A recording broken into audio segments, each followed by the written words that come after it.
क्या हम दुआ करें या हम कहें कि आसमान से आग आए और ये गांव भस्म हो जाए?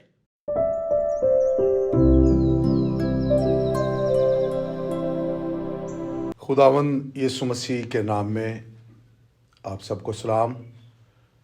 और मैं खुदा सालूस का शुक्रिया अदा करता हूँ जिसने ये फजल बख्शा कि आज इस जगह पर पास्टर इमानुएल तबस्सुम उनके चर्च में खुदा के कलाम की खिदमत करूं। और इसके साथ मैं अब्राहम टीवी का भी शुक्रिया अदा करना चाहता हूं जिसके वसीला से बहुत सारे लोगों तक खुदा का कलाम जा रहा है। और मेरी दुआ ये है कि खुदावंद इस कलाम के वसीला से, अब्राहम टीवी के वसीला से बहुत सारी ज़िंदगियों को बरकत और निजात बख्शे। आज हम खुदा के कलाम में से एक हवाला पढ़ेंगे, लेकिन ख़ुसूसन मैं ये बताना चाहता हूँ कि हम कलमात पर बात कर रहे हैं, लेकिन मैं आज तीसरे कलमे पर बात करूँगा। तो आइए खुदा के कलाम में से हम एक हवाला पढ़ेंगे। यूहन्ना की इंजील उसका 19वां बाब और उसकी 25वीं आयत से 27वीं आयत तक पढ़ेंगे। आइए खुदा के कलाम को पढ़िएगा। खुदा के कलाम में लिखा है, और यस्सु की सलीब के पास उसकी माँ और उसकी माँ की बहन मरियम कलुपास की बीवी और मरियम मगदलीनी खड़ी थीं। यस्सु ने अपनी माँ और उस शागिर्द को जिससे मोहब्बत रखता था पास खड़े देखकर माँ से कहा कि ए औरत, देख तेरा बेटा ये है। फिर शागिर्द से कहा, देख तेरी माँ ये है। और उसी वक्त से वो शागिर्द उसे अपने घर ले गया। खुदावंद के कलाम की बरकत हम सब पर हो। ये जो तीसरा कलमा है इसको मोहब्बत का कलमा भी कहते हैं, जिम्मेदारी का कलमा या फिक्रमंदी का कलमा भी इसको कहा जाता है। थियोलॉजियन का ख्याल ये है कि मसीह की सलीब के पास 4 औरतें मौजूद थीं, जिनमें मसीह की माँ मरियम, मसीह की माँ मरियम की बहन सलोमी और फिर कलुपास की बीवी मरियम और मरियम मगदलीनी। ये औरतें मसीह की सलीब के पास खड़ी थीं,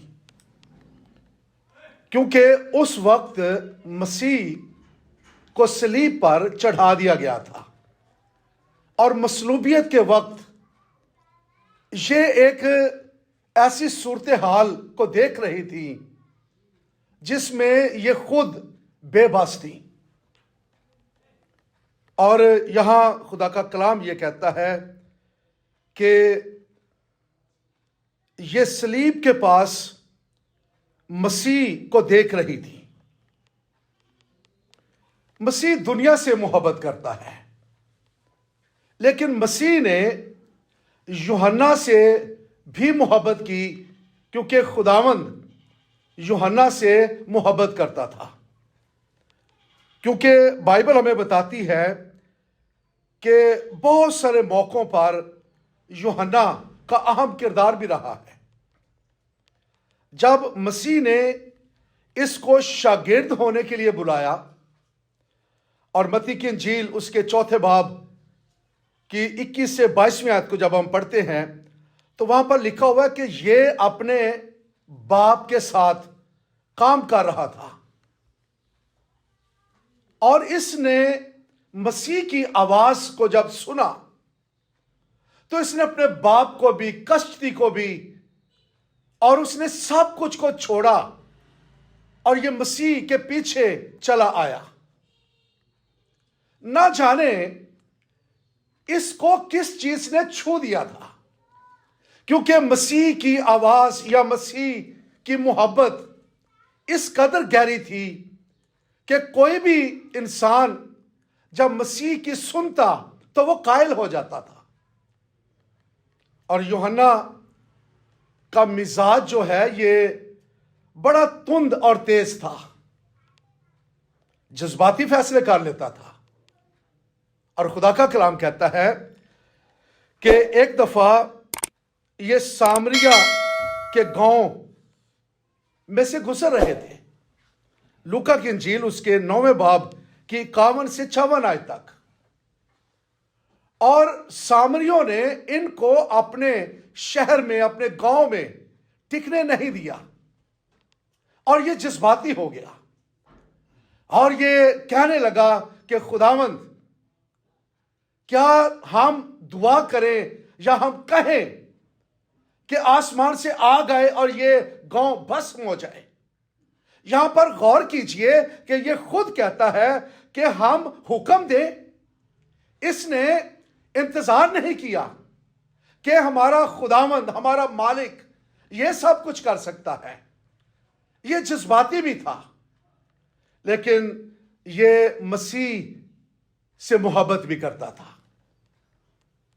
यूहन्ना की इंजील उसके 21वें बाब की पहली 7 आयत में जब हम पढ़ते हैं, मसीह के जी उठने के बाद जब ये मछलियां पकड़ने के लिए वापस चला गया,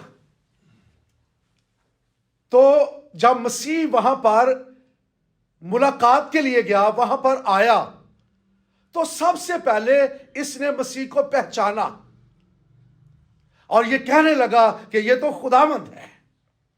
यानी इसका मतलब ये है कि इसको मसीह से किस कदर मोहब्बत थी। यूहन्ना वो शख्स था जिसने कलीसिया को 5 किताबें दी हैं। यूहन्ना की इंजील 3 खतूत उसने लिखे और फिर मुकाशफा की किताब जिसमें आने वाले वक्त के हालात और आसमान की बादशाही और आसमान जिस जगह पर इंसान जो ईमानदार है, जो मसीह में है, वो किस कदर शादमान और इत्मीनान में होगा, ये सारे वाकयात इसने लिखे, कलमबंद किए और ये हमें 5 किताबें इसने दी हैं। बेशुमार मौजज़ात भी इसने किए। मसीह भी यूहन्ना से मोहब्बत रखता था, क्योंकि अहम जगहों पर मसीह के ये साथ हमें नजर आता है। मत्ती की इंजील 17वें बाब के अंदर जब मसीह की सूरत बदल गई, पहाड़ पर थे, तो यह कहता है कि खुदावंद हमारा यहां रहना अच्छा है, हम यहां पर टिके, हम 3 डेरे बनाते हैं, तेरे लिए, एलिया के लिए, मूसा के लिए। तो अहम जगहों पर भी यह मसीह के साथ होता था। और ये सलीब के पास भी जब एक कड़ा वक्त था, जब ये देखता था कि उसके खुदावंद के साथ क्या हो रहा है, तो ये सलीब के पास भी हमें खड़ा नजर आता है इन औरतों के साथ। अपने उस्ताद को सलीब पर देखकर इसकी सूरत हाल क्या होगी, इसका अंदाजा हम नहीं लगा सकते, लेकिन हम ये जान सकते हैं कि वो किस कदर दुखी भी होगा कि जिससे वो मोहब्बत करता है वो सलीब पर है और ये कुछ भी नहीं कर सका। जब ये सलीब के पास खड़ा था, औरतें भी थीं, तो मसीह ने सलीब पर से गुफ्तगू करना शुरू की। एक खरबनाक सूरत हाल के अंदर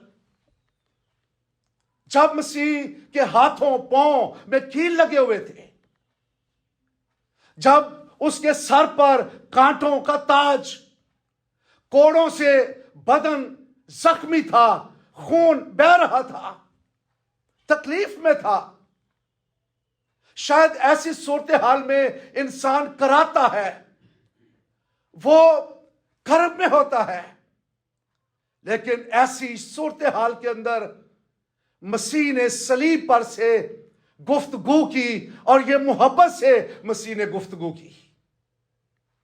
और सबसे पहले मसीह अपनी मां से हम कलाम हुआ। मसीह ने उससे कहा, ए औरत देख तेरा बेटा ये है। जब मसीह ने ये लफ्ज कहे ए औरत, और ये मसीह ने ए औरत का लफ्ज 2 दफा कहा है। एक तो यूहन्ना की इंजील के 19वें बाब की 27वीं आयत में जो हमने पढ़ी यहां पर 26वीं आयत में, और दूसरा हवाला यूहन्ना की इंजील उसके दूसरे बाब की 4थी आयत में भी है। जब काना गलील की शादी में वो कह रही थी कि इनकी मैद खत्म हो गई, तो मसीह ने उस वक्त भी उसको इन अल्फाज से मुखातिब किया, ए औरत। बहुत सारे लोग ये कहते हैं कि मसीह ने यहां पर कोई एहतराम नहीं किया है, इसमें अदब और एहतराम नहीं पाया जाता।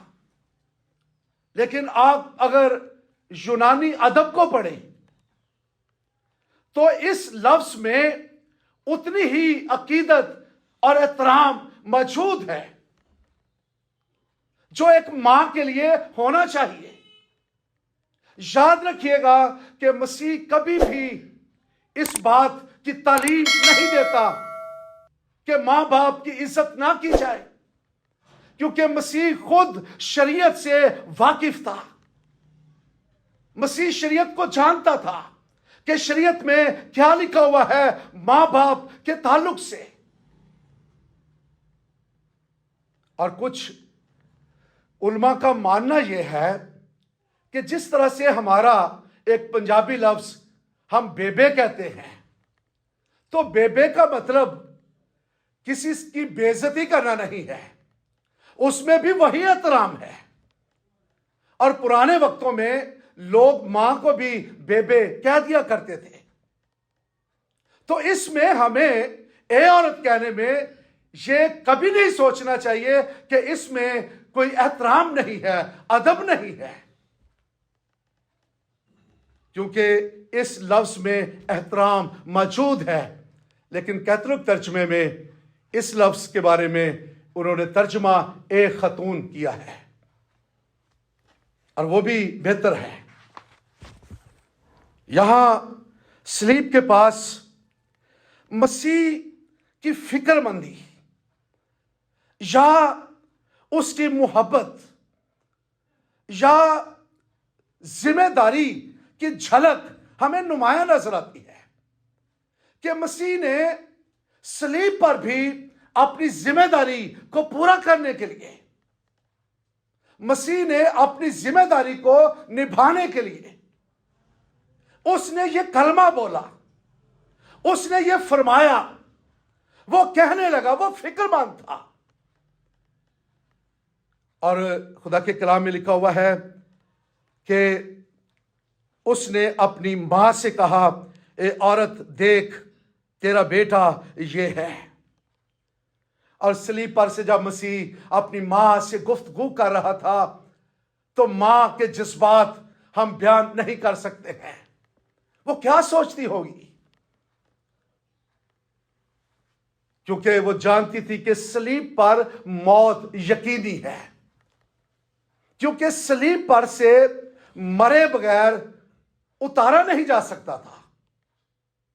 और वो ये जानती थी सूरत हाल को।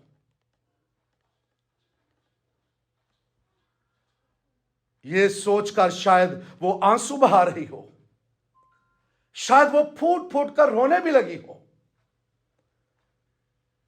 मुकद्दसा मरियम अपने बेटे के बारे में एक कर्ब में से गुजर रही थी। अचानक मसीह की मोहब्बत ने इसको छू दिया और मसीह ने कहा कि ए औरत देख तेरा बेटा ये है। मसीह ने ऐसा क्यों कहा? क्योंकि मसीह ये जानता था कि मैं मुर्दों में से जी उठूंगा, लेकिन मैं दोबारा अपनी मां के साथ इस तरह से इनके पास नहीं रहूंगा। वो ये जानता था, उसको ये इल्म था, वो इस बात को समझता था और वो चाहता था कि मैं अपनी जिम्मेदारी को पूरा कर दूं, मैं ये बता दूं, ताकि मैं जब जी भी उठूं तो मैं आसमान पर चला जाऊं, लेकिन जमीन पर इसके लिए एक बेटा रहे। और मसीह ने ये पहले ही अपनी जिम्मेदारी को पूरा कर दिया और मोहब्बत से किया।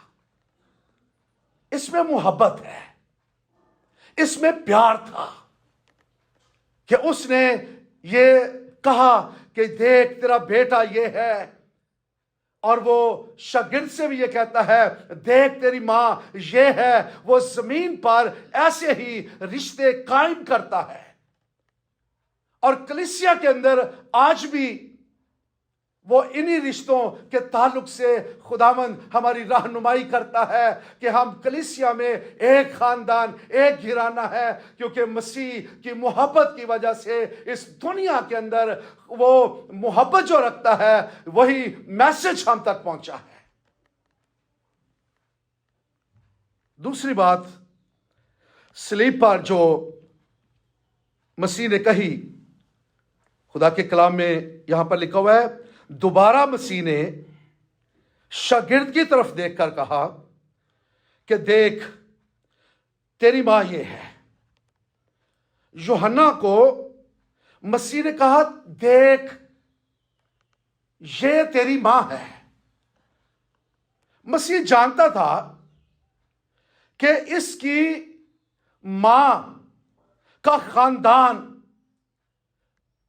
जिसमें ये एडजस्ट हो सकती है, क्योंकि यूहन्ना जो है मसीह का खालाजाद भाई भी था और मसीह ने इस खानदान के सुपुर्द अपनी मां को किया ताकि यहां पर ये एडजस्ट हो जाएगी, यहां पर ये खुश रहेगी। और ये खानदान हिस्ट्री में है कि ये साहिब हैसियत खानदान था। इनका अपना बिजनेस था, ये मछलियां पकड़ते, माहीगीरी करते, इनके पास अपनी कश्तियां भी थी, इनके पास नौकर भी थे। और मरकुस की इंजील, जब हम मरकुस की इंजील को पढ़ते हैं उसका पहला बाब और उसकी 20वीं आयत में, तो वहां पर यह लिखा हुआ है कि इनके पास नौकर भी थे जो इनके साथ रहते हैं। और 20वीं आयत में लिखा है, उसने फिलफौर उनको बुलाया और अपने बाप जबदी को कश्ती पर मजदूरों के साथ छोड़कर उसके पीछे हो लिया। ये इस कदर ये साहिब हैसियत भी थे। और बाज दफा मरियम की बहन जो सलोमी थी, यूहन्ना की मां, ये मसीह की माली तौर पर मदद भी किया करती थी। यूहन्ना की इंजील 8वें बाब के अंदर उसकी 3री आयत में, और मरकुस की इंजील 16वें बाब की पहली आयत में लिखा हुआ है कि सलोमी मसीह की लाश पर खुशबूदार चीजें मोल लेकर ये गई, क्योंकि ये साहिब हैसियत थी। और ये साहिब हैसियत खानदान होने की वजह से खुदा का कलाम कहता है कि यूहन्ना मरियम को अपने घर ले गया, लेकिन सलीब पर भी मसीह ने बड़ी मोहब्बत से अपनी जिम्मेदारी को पूरा किया है। आज हमारी सूरत हाल क्या है? हमारे अंदर ना तो मोहब्बत, ना किसी के लिए फिक्रमंदी, ना हम किसी की जिम्मेदारी लेते हैं। आज इंसान की सूरत हाल बिगड़ चुकी है, आज इंसान फर्क हो गया है।